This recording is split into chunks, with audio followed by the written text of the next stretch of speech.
Everyone, welcome back to my channel fusion with মানু। তো আজকে আমি তোমাদের জন্য একটা রেসিপি নিয়ে চলে এসেছি।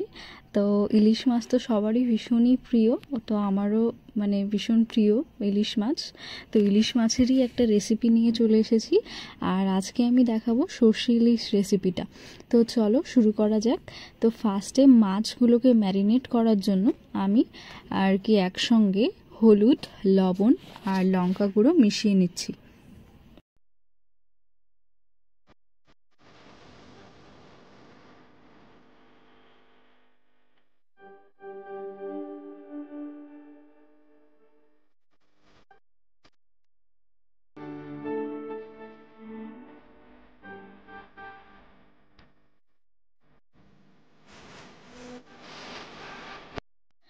আর এই হলুদ, লঙ্কা গুঁড়ো আর লবণ যাতে ভালোভাবে একসঙ্গে মিক্স আপ হয়ে যায়, তার জন্য আমি এখানে ইউজ করব কিছু সরিষার তেল। তো তোমরা শুধু সরিষার তেলও ইউজ করতে পারো বা যে কোনো অয়েল ইউজ করতে পারো।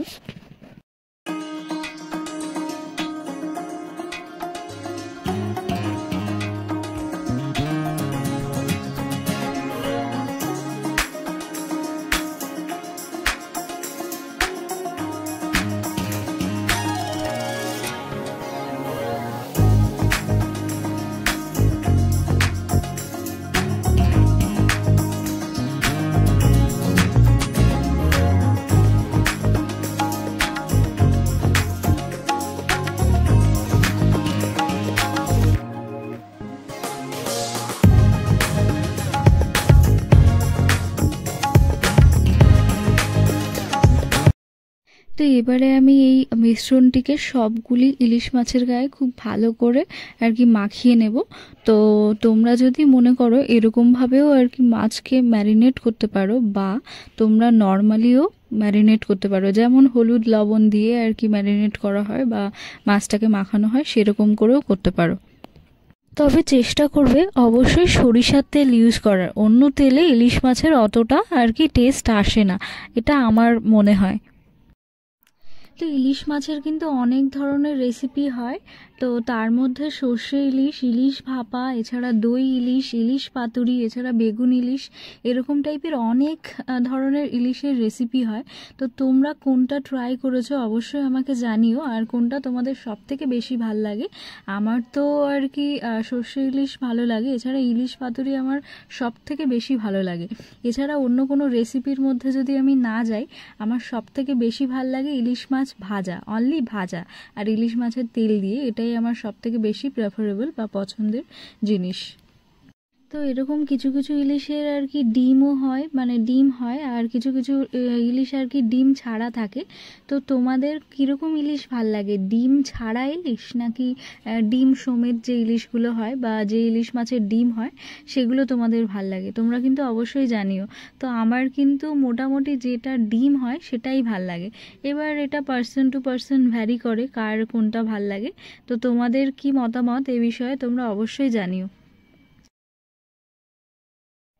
তো আমার সব কটা মাছ মোটামুটি ভালো করে ম্যারিনেট করা হয়ে গেছে। তো চলো এবারে আমরা এগুলোকে ফ্রাই করব। আর মাছ ফ্রাই করার আগে সব সময় তেলগুলোকে ভালো করে বা তেলটাকে খুব ভালো করে গরম করে নেবে। আর সব সময় এটা মনে রাখবে, ইলিশ মাছ কিন্তু খুব বেশি ভাজা ভাজা হয় না। যে অন্য মাছ আমরা নর্মালি যেরকম খুব কড়া করে ভাজি, কিন্তু ইলিশ মাছ ভাজতে গেলে খুব হালকা আঁচে আস্তে আস্তেই ভাজবে, খুব একটা কড়া করে ভাজবে না। তো কড়াইতে তেল গরম হয়ে গেছে মোটামুটি। তো চলো এবার ইলিশ মাছগুলোকে দিয়ে দিই। তো একটা কথা তোমরা মনে রেখো, এই ইলিশ মাছটা যেহেতু দেখতেই পাচ্ছ যে ডিমওয়ালা ইলিশ ছিল, সেই জন্য ভাজার সময় তোমাদের যদি এরকম মাছের ডিমওয়ালা ইলিশ তোমরা কেনো, তাহলে কিন্তু অবশ্যই ভাজার সময় খেয়াল রাখবে, না হলে কিন্তু এই ডিমগুলো ফুটে ফুটে তোমাদের চোখে মুখে লাগতে পারে। তো সেটা একটুখানি খেয়াল রেখো। যেমন আমার এখানে যখন আমি ফ্রাই করার জন্য দিচ্ছিলাম, সেই ডিমগুলো ফুটে ফুটে বাইরের দিকে চলে আসছিল।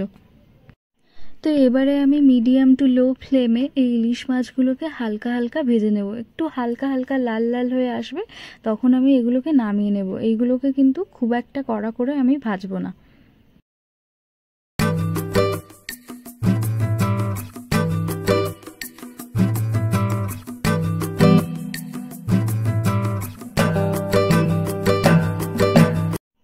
তো দেখো এবারে আমার ইলিশ মাছ ভাজা কিন্তু কমপ্লিট হয়ে গেছে, মোটামুটি একটু লাল লাল হয়ে গেছে, তখনই আমি নামিয়ে নিয়েছি। খুব একটা কড়া করে ফ্রাই করিনি।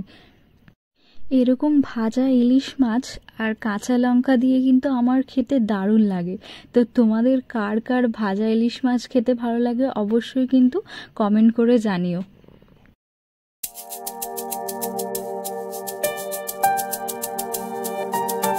তো এবারে কড়াইতে হালকা তেল গরম করে এখানে আমি কিছু শুকনো লঙ্কা আর কুচি আর কিছু কাঁচা লঙ্কা কুচি আর কি দিয়ে দিচ্ছি। এবারে আমি এই তেলগুলো একটু গরম হয়ে গেলে এর মধ্যে দিয়ে দেব আগে থেকে ভেজে রাখা ইলিশ মাছগুলো। তারপরে 1-2 সেকেন্ড রাখার পরে আমি আগে থেকে গ্রাইন্ড করে রাখা সর্ষেগুলো দিয়ে দেব। তো তোমাদেরকে বলবো আগে থেকে তোমরা গ্রাইন্ড করে সর্ষেগুলো অবশ্যই ছেঁকে রেখে দেবে।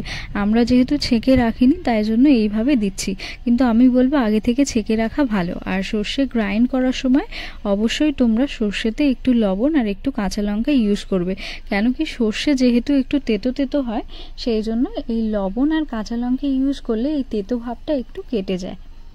তো সর্ষেটা কিন্তু তোমরা দুরকমভাবে ইউজ করতে পারো। তোমরা আগে থেকে গরম তেলে সর্ষেটা কিছুক্ষণ কুক করে নিয়ে ইলিশ মাছ দিতে পারো, বা আমরা যেমন আগে ইলিশ মাছ দিয়ে তারপরে তার মধ্যে সর্ষে দিচ্ছি সেরকমভাবেও দিতে পারো। তো আমরা এখানে সর্ষেটার পরিমাণ একটু বেশি ইউজ করেছি। তো তোমরা যে যেরকমভাবে খেতে চাও বা যে যেরকম পরিমাণ খেতে চাও সেরকমই ইউজ করো। তবে আমি বলবো যে সর্ষেটা বেশি না দেওয়াই ভালো। বেশি দিলে খুব একটা কেমন মানে তেল তেলে হয়ে যায়, অনেকে আবার সর্ষে খেতে ভালোও বাসে না। তো আমার মোটামুটি হয়ে এসেছে। এবারে শেষের দিকে আমি দিয়ে দেব এখানে 3টে কাঁচা লঙ্কা। যেহেতু আমরা লঙ্কা কম খাই তাই জন্য আমি এখানে 3টে লঙ্কাই ইউজ করেছি। আর এছাড়া আমি আগেও 1-2টো কাঁচা লঙ্কা দিয়ে দিয়েছিলাম আর শুকনো লঙ্কাও দিয়ে দিয়েছিলাম। তো এরপরে মোটামুটি ঢেকে তোমরা কিছুক্ষণ ধরে ফুটিয়ে নেবে, 2 থেকে 3 মিনিট, তার বেশি নয়।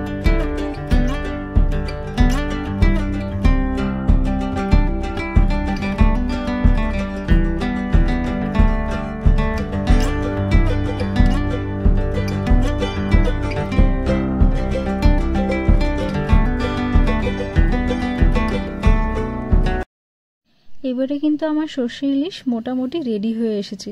তো তোমরা এই রেসিপিটা কেমন লাগলো তোমাদের অবশ্যই জানিও। আর ভিডিওটি ভালো লাগলে অবশ্যই ভিডিওটিকে একটি লাইক করে দিও। আর যারা নতুন বন্ধুরা আমার ভিডিওটি দেখছো তারা অবশ্যই চ্যানেলটিকে সাবস্ক্রাইব করে দিও।